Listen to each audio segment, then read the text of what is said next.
Sejam bem-vindos a mais um projeto da série Z, a Lado Z. Esse projeto que é o nosso primeiro projeto multiplataforma, digamos, né? Tanto para o YouTube, como também para o podcast, né? Essa versão em podcast. Qual que é a ideia da Lado Z? Chamar pessoas, chamar jogadores, jogadoras, treinadores, treinadoras que tiveram passagem por países diferentes de futebol ou divisões diferentes, né? Uma parte de divisão espanhola, talvez.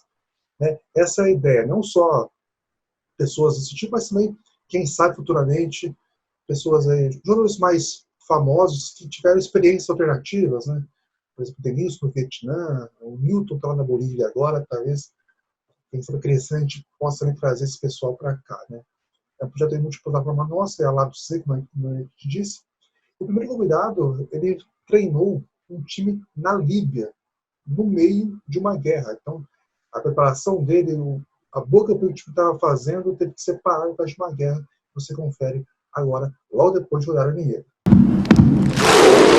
Na nossa estreia, né, quem participa aqui conosco é o Fernando Dourado, ele é treinador de futebol, vasta experiência em times alternativos, mas a gente vai falar especificamente sobre a passagem dele na Líbia, onde treinou o Al Square lá em 2018 e 2019. Mas, então, eu vou chamar aqui o Fernando para participar, né? Fernando, obrigado pela participação. Para que você se apresente, né? Então, faça um resumo da sua trajetória aí, antes da gente entrar especificamente, né, na sua passagem pela Líbia, né? Um momento que era muito complicado. Até hoje é complicado na Líbia, mas vamos focar na sua passagem por lá. Muito obrigado pela participação. Boa tarde, Felipe Augusto, eu agradeço o convite da revista Série Z, é uma satisfação enorme.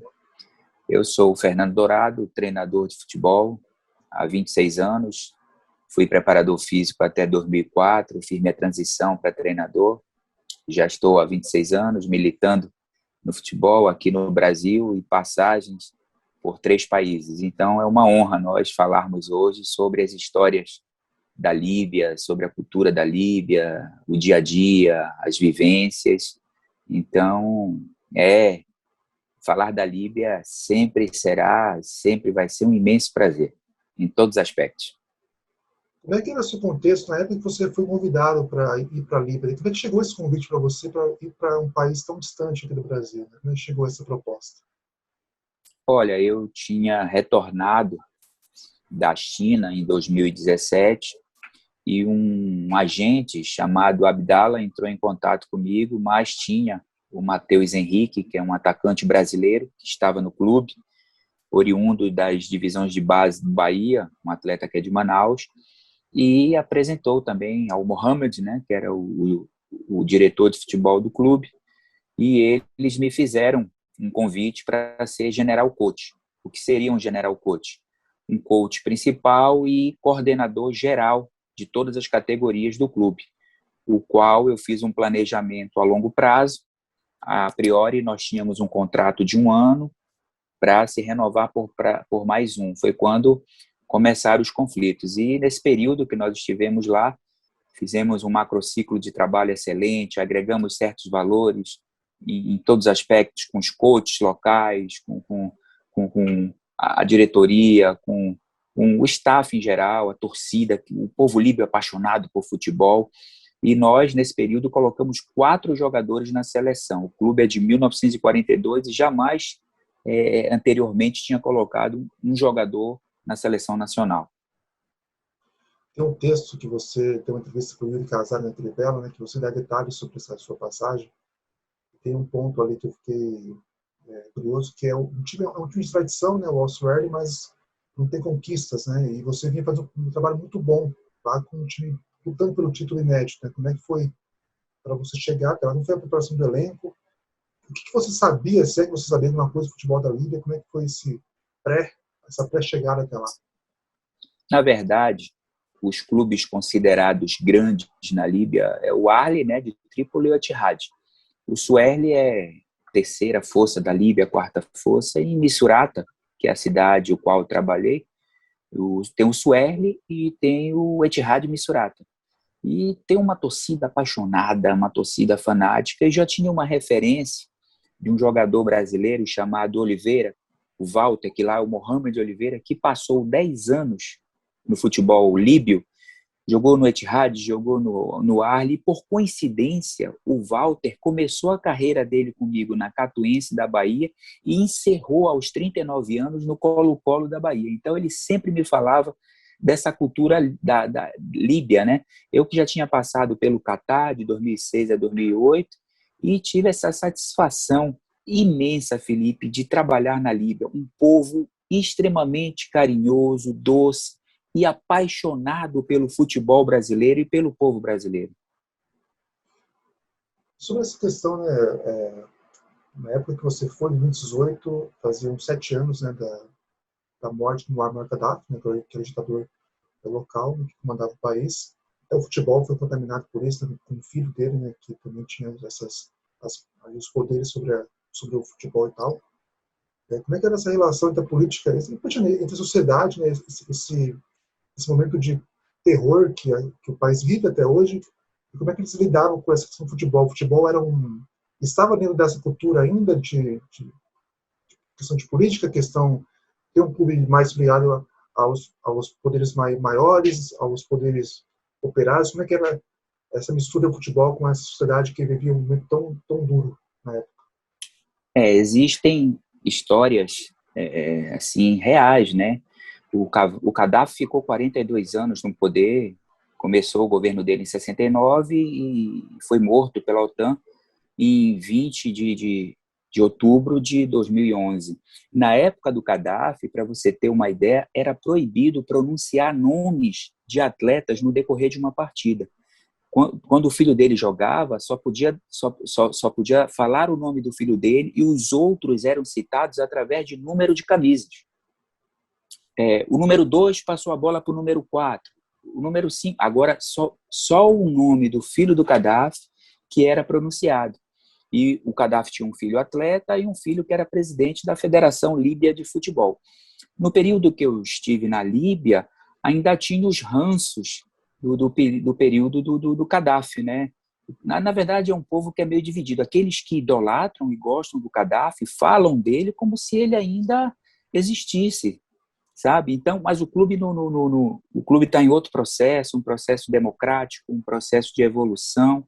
Então, nós não temos essa dificuldade. O que acontece muito na Líbia, Felipe, é que você chega para comprar qualquer tipo de arma como se fosse uma vara de pescar. Inclusive nas lojas de pescas, entendeu? Você compra armas livremente. Eu tenho histórias assim pitorescas referente a isso, a estádio, a torcida, como é que ela se comporta, com rajadas de metralhadoras para cima. Então, isso no início foi um susto muito grande, você acordar no hotel de madrugada com tiros, e para eles é algo muito banal, muito casual. Se você quiser contar essa história, pode contar, porque acho que vale muito a pena. Na primeira vez que eu tive esse encontro com um momento desse, eu estava na sede do clube, em uma reunião, quando ouvi barulhos de rajadas. Aí eu me assustei e disse, não, coach, fica tranquilo que isso é normal. E quando você sai às ruas, você encontra carros-tanques com soldados que eles descem, conversam com você. Não, coach, fica tranquilo que nós estamos aqui para te proteger, entendeu? E no centro da cidade também, e todo carro que você entra na Líbia, Felipe, por incrível que pareça, tem um fuzil, tem uma metralhadora dentro, é normal, no lastro do carro, ter armamentos. E eles convidam você, coach, não quer dar um tiro? Eu disse, não, nunca peguei numa arma, sabe? É algo assim. E quando eu fui na confraternização da independência da Líbia, que eles comemoram no dia 17 de fevereiro. O Gaddafi foi morto no dia 20 de outubro de 2011, mas eles comemoram a independência do Gaddafi no dia 17 de fevereiro. Então, no decorrer do caminho para a Avenida Trípoli, que morreram 3.200 pessoas, então eles comemoram nessa praça. Um carro bateu no fundo do outro. Né? Casual, algo normal que acontece. O cidadão que estava à frente desceu com uma metralhadora atirando para cima. O cara que estava no fundo desceu correndo por uma rua lá e foi embora. E estávamos juntos. Eu, o Matheus, o Otimar, que era outro jogador brasileiro, e o jogador do Suerli de voleibol, que era o Sérgio. Então, são cenas assim, sabe? Inacreditáveis que realmente eu só tinha visto isso documentários pelas televisões brasileiras, e são coisas assim que nos deixam assim assustados, mas você passa a conviver com a cultura e é algo que você vai se tornando normal no seu dia a dia. Antes desses conflitos que acabaram paralisando o campeonato, né, que você teve que voltar para o Brasil, ficou preso no hotel, a gente vai falar sobre isso também.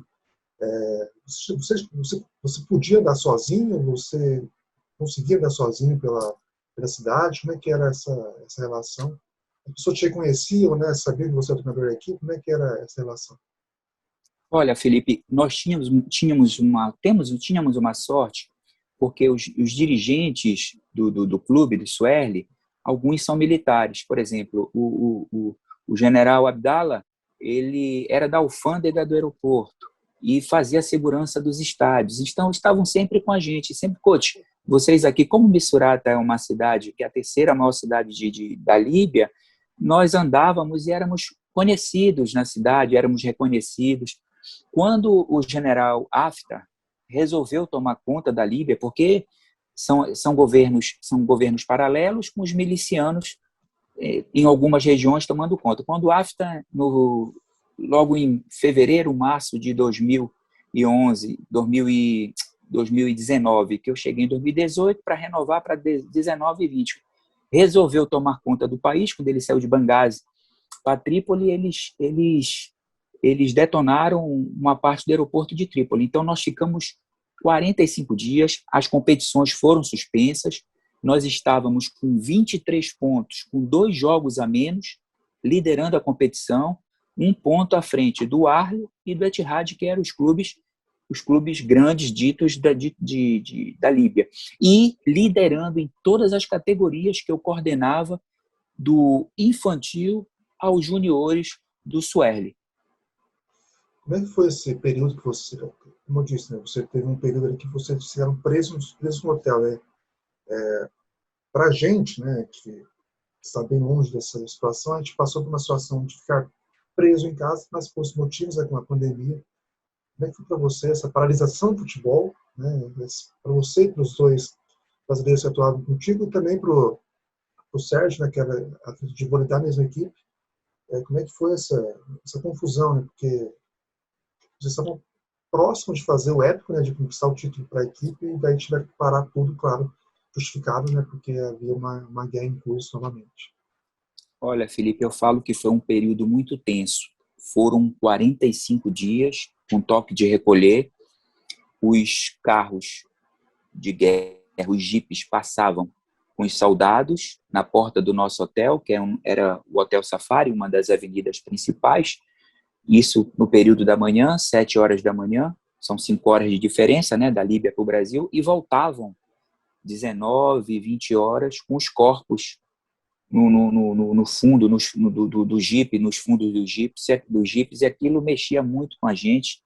Então, nós tínhamos um período ali que nós tínhamos até, um exemplo, 10 horas da manhã, poderíamos ir à rua comprar alguma coisa e depois retornar ao hotel porque tinha um toque de recolher. Você sabe que é mais ou menos assim a guerra.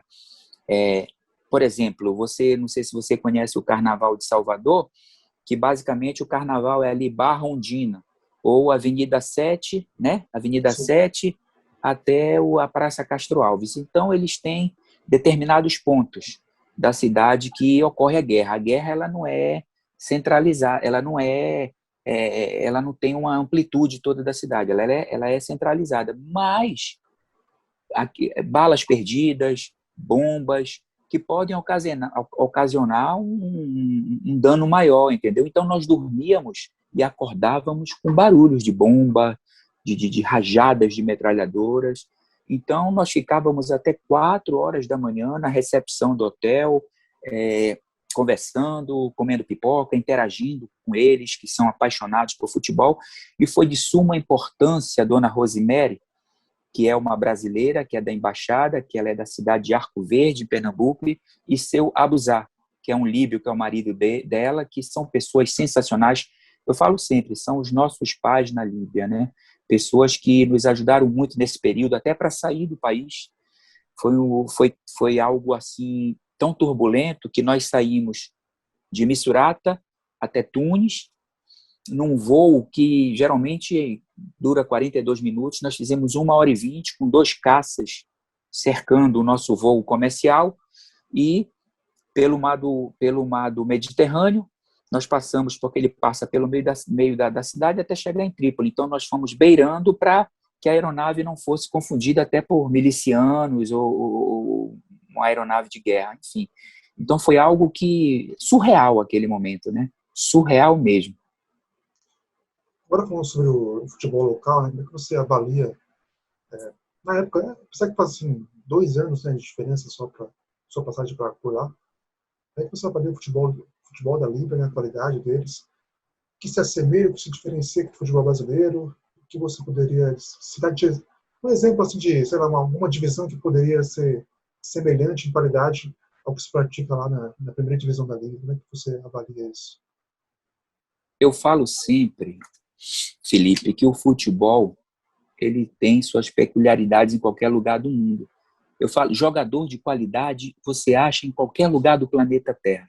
Nós tínhamos alguns jogadores que tecnicamente lá eram diferenciados, sabe? Então nós levávamos a nossa metodologia brasileira.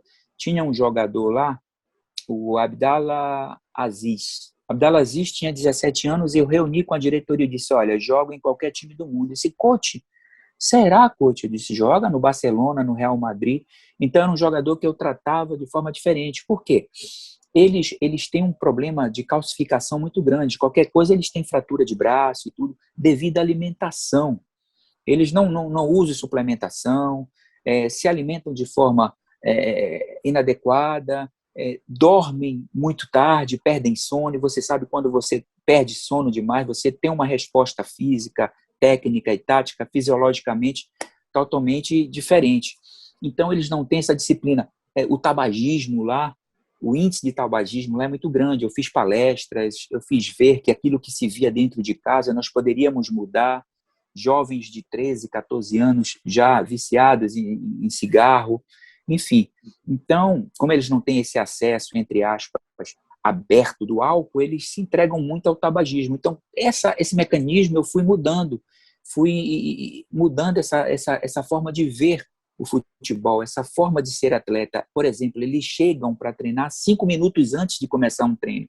Como na nossa cultura do Brasil, nós chegamos 2 horas, 1h30 antes no clube, né? Tem aquele trabalho de roda de bobo, de conversa, aí depois o treinador vem com seu staff, interage com o grupo. Lá não. Então, não é que você vai chegar agredindo a cultura. Então, eu fiz ver que, sendo profissional, o caminho é menos, assim, vamos dizer assim, é um caminho menos árduo.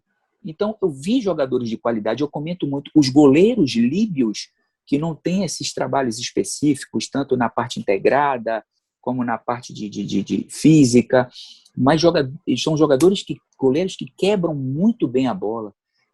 Vem esse dom. Eu falo sempre, o futebol ele é um dom.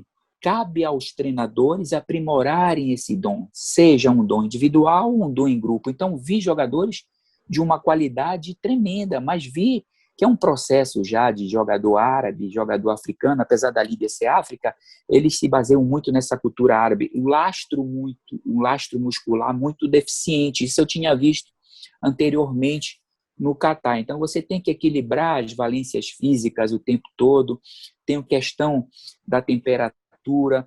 Então, você tem que ter um controle na carga de treinamento, entendeu? Lá nós treinamos só no período, ou final de tarde, no Ramadã, após as 22 horas.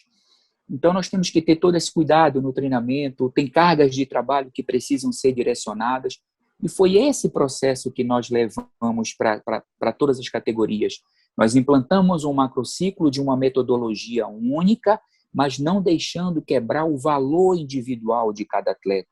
Eu acompanhava os treinadores, fazia palestras, e era bonito de se ver quando todas as categorias estavam trabalhando em harmonia, quando a orquestra estava funcionando sem desafinar.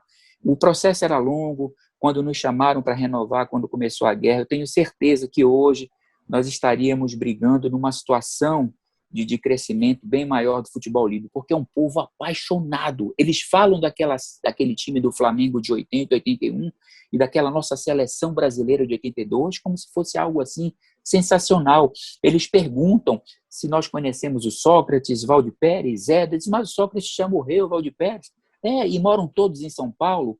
Para eles, o Brasil, basicamente, é São Paulo e Rio de Janeiro. Então, eles nos amam, nos tratam bem, e é um povo muito doce, um povo órfão. O que tem de atleta órfão dentro dos clubes lá, você não tem noção, amigo. São 3 coisas aí que estou interessado agora. Primeiro, sobre o Abdulaziz, né? Você sabe o que aconteceu com ele depois que você saiu? Como é que está o futebol da Líbia? O que você sabe sobre ele depois que você saiu de lá? Olha, você fala do Aftar? Não, foi o Aziz, olha só o que aconteceu com o Aziz. Você sabe que 99,9% da cultura dos atletas, eles são muçulmanos, então não fica nu ao lado do outro. Na hora da reza, você tem que parar o treino, todos rezam. O Napoli da Itália levou o Aziz agora, ele está num período de avaliação, vai ficar 1 ano. Quer dizer, isso para mim é uma grande vitória. Primeiro que era um jogador diferenciado, mas tem essa questão da cultura.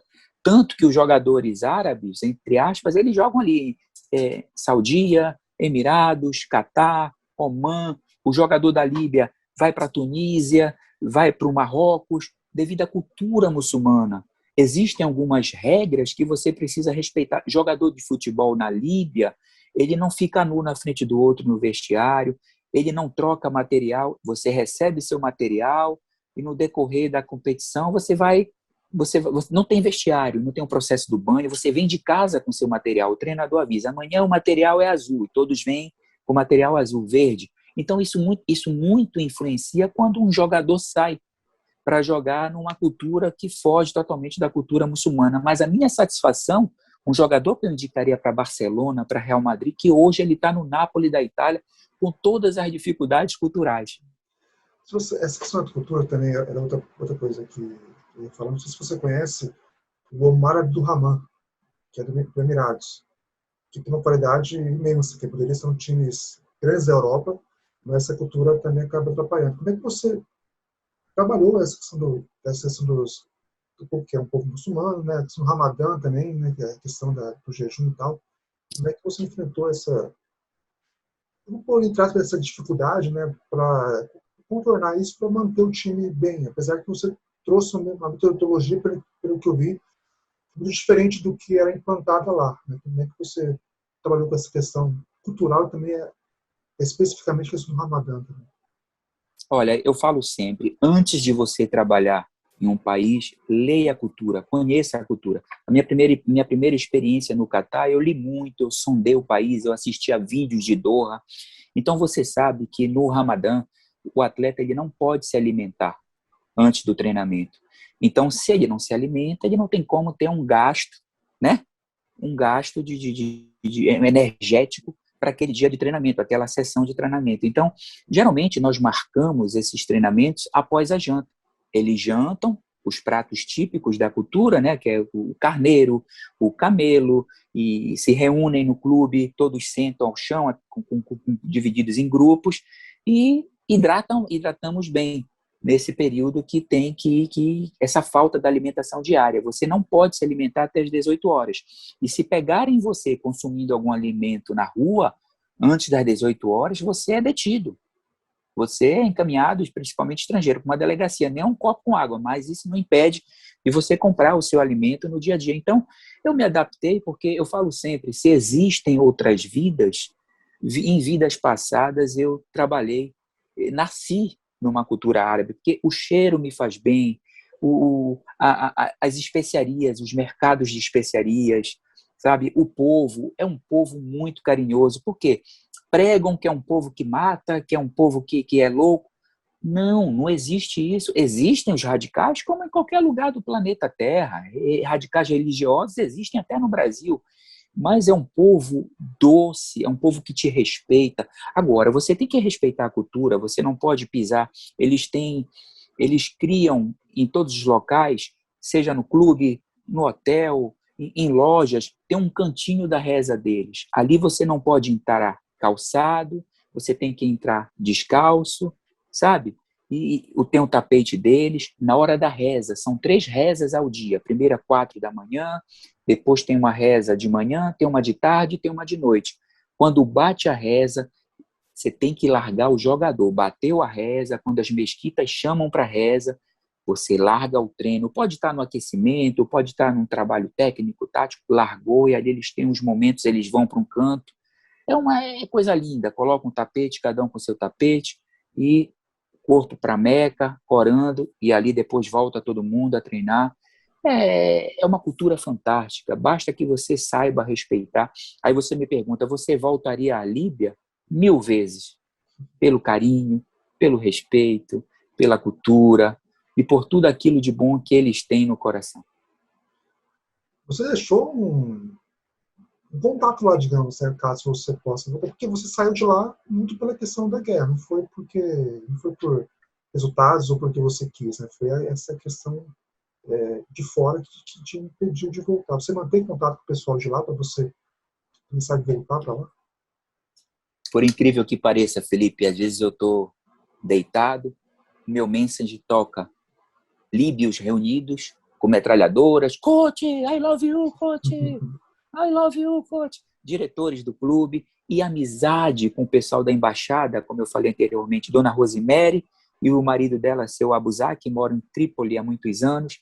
Eles já estão direcionando, o seu Abuzá está vendo algumas situações para que eu volte à Líbia futuramente a trabalhar com futebol. Como eu te falei, voltaria pelo carinho, pelo amor. E quando eles queriam brincar comigo, provocar, eles falavam Maradona. Maradona, coach, very good player. Eu dizia, o Maradona é um grande jogador, eu sou particularmente fã do Maradona, para mim um dos melhores do mundo. Mas, coach, você é brasileiro, coach. Eu sou brasileiro, mas eu sou apaixonado por futebol. Então eles brincavam, sabe? Messi, Neymar, Romário, Ronaldo. Só que aquela seleção de 82, que foi a seleção Futebol Arte, marcou muito, porque o Flamengo, em 81, em 80 para 81, fez um amistoso na Líbia e perdeu para a seleção da Líbia de 1-0. E eles repetem esse jogo quase que diariamente. Eles repetem esse jogo. E os nossos jogos da seleção de 82. A nossa seleção 94, campeã, com aquele time com Romário, Bebeto, etc., e aquela de 2002, eles não falam. Mas a nossa seleção de 82, aquele futebol arte do Tele Santana, entrou na mente dos líbios. Como é que é um dia de jogo na Líbia? Como é que o povo encara o dia? Como é que os jogadores encaram o dia também? Como é que é? Olha, Pode falar. é muito interessante, é muita loucura. Você sabe que em Trípoli, nos jogos do Ahly, do Etihad, chegam a ter 60 mil pagantes, pessoas penduradas nos refletores. E lá em Missurata, eles são tão apaixonados que quando a equipe entra em campo, eles dão rajadas de metralhadora. Não tem esse controle. Rajadas de metralhadora. E no ginásio de voleibol também, tanto no futebol como no voleibol, eles dão rajada. O teto do ginásio é todo furado de bala, sabe? Teve uma situação que nós estávamos fazendo um jogo contra o Etihad Missurata, que é o clássico. Então é jogo de torcida única, que se você colocar 2 torcidas em um clássico, infelizmente pode ter morte. Um torcedor nosso invadiu o estádio, invadiu o campo, porque o bandeirinha levantou a bandeira numa situação de impedimento e mordeu a orelha do bandeirinha. Só que ele não saiu preso, não. A polícia tirou e colocou ele de volta na arquibancada. Eu disse, meu Deus do céu, se fosse na Europa, ele jamais voltaria a um estádio de futebol. Então, são essas histórias pitorescas das rajadas, sabe? De eles entrarem no estádio com metralhadora e não tem controle de nada. Eu fui em uma loja para comprar um material de pesca com o Matheus, que é um atleta brasileiro, conforme eu falei anteriormente, e lá me ofereceram armamento. Pô, o senhor não quer comprar arma, não? Essa cultura é bem diferente mesmo, né? Muito. Você tem, assim, muitos brasileiros, treinadores, jogadores vão para o mundo árabe, né? Você tem alguma história assim relacionada a essas pessoas que não não se preparam para ir para esse novo mundo e estranharam muito, ou não? Ou você vê que os brasileiros conseguem se adaptar rapidamente a isso, ou se preparam bem para saber que é uma cultura totalmente diferente da nossa? Olha, a cultura árabe, ela é muito diferente de qualquer cultura do planeta. Então, você tem que ter cuidados, muito cuidados. Bebida alcoólica, nem pensar. A questão de adaptação cultural, você não tem vida noturna, então tem que ter um preparo. Eu falo sempre, trabalhar em país com cultura árabe, com cultura muçulmana, você tem que ter um preparo, você tem que saber aquilo que você quer. Teve o Marcos Paquetá, foi treinador da seleção da Líbia antes da morte do Gaddafi, passou algum tempo lá e teve que sair às pressas também devido à guerra. Tem pessoas que não se adaptam porque é, não entendem que a cultura é cultura de hotel para o trabalho, do trabalho para o hotel, você vai no shopping no seu dia de folga, porque a segunda-feira, na cultura muçulmana, é o nosso domingo, né? E você vai no mercado de especiarias, você vai numa loja de esportes, você vai visitar uma cidade próxima, você vai visitar uma mesquita. Então, essa é a vida. A vida no mundo de cultura muçulmana, ela é muito fechada, ela é muito restrita. Você sai às ruas, às vezes, e não tem ninguém. Olha, você acredita que nesse momento as pessoas estão saindo na Líbia sem a mínima noção do Covid, sem máscara, sem nada? É complicadíssimo. Tentaram fazer um amistoso, Etihad e o Arli, em Trípoli, semana passada, abriram o centro de treinamento, quase 10 mil pessoas, sem máscaras, sem protocolos, sem seguir nada. Quer dizer, é algo muito louco.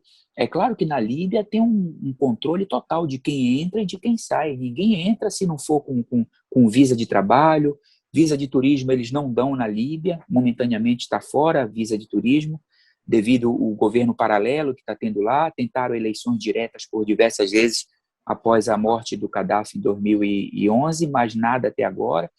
As casas na Líbia não tem número. Banco, você só saca dinheiro até 10 horas da manhã, abre às 8, e no máximo você pode sacar 1.000 dinares por dia, se você tem uma conta na Líbia, conta bancária. Sim. Voltando à questão do povo da Líbia, você falou sobre a paixão deles pelo futebol brasileiro, né? Pelo que eu entendi, eles têm uma paixão muito grande pelo futebol local também, né? E como é que era o torcedor do Al-Suaire? Qual que eram as diferenças para o pessoal de Trípoli, de Benghazi também? Como é que você via essas diferenças? Porque a gente sabe que aqui no Brasil tem essas diferenças, né? As festas no Nordeste são mais fortes, tal, né? O pessoal de São Paulo é um pouco mais diferente, tal. Como é que era de região para região lá na Líbia? Olha, quando, por exemplo, nós temos um jogo e aí ganhou o jogo, todos vão para a sede, eles entram com foguetes, com carros de som e comemoram. Aí nós recebemos caixas de tâmara.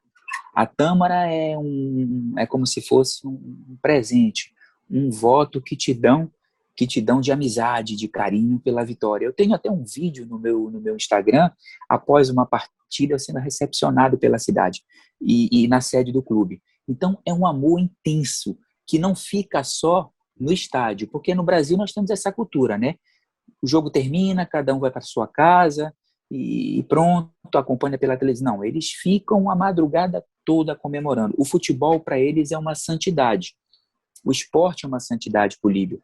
Eu afirmo mais pela cultura do país, porque ou você está engajado no processo religioso ou você está engajado no esporte. Então, junto com a minha metodologia de trabalho, sem violentar a cultura, eu fiz ver que se nós fôssemos um pouco mais profissionais, nós poderíamos galgar mais espaço, porque eles têm pensamentos limitados de jogador se profissionalizar no clube e dali só jogar no Etihad e no Arli. Eu digo, não, vocês podem muito mais, vocês podem sair daqui, vocês podem jogar na seleção nacional, vocês podem ir à Tunísia, vocês podem ir para o Marrocos, vocês podem ir ao Catar, aos Emirados.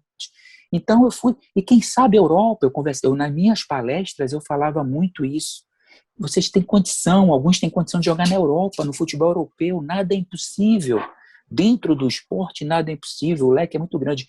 Então, eu tenho a satisfação em dizer que eu ajudei nesse processo de maturação, nesse processo de mudança de ideias, sabe? E isso é uma satisfação, porque eu aprendi, eu faço futebol com profissionalismo, com amor, com paixão. Então, eu deixei um legado bom que eu tenho certeza que ficou um grão de areia de desenvolvimento lá. E a torcida, ela reconhece isso no dia a dia, uma torcida apaixonada. O pessoal de Trípoli também tá na raiz do futebol da Líbia, esse amor, esse carinho.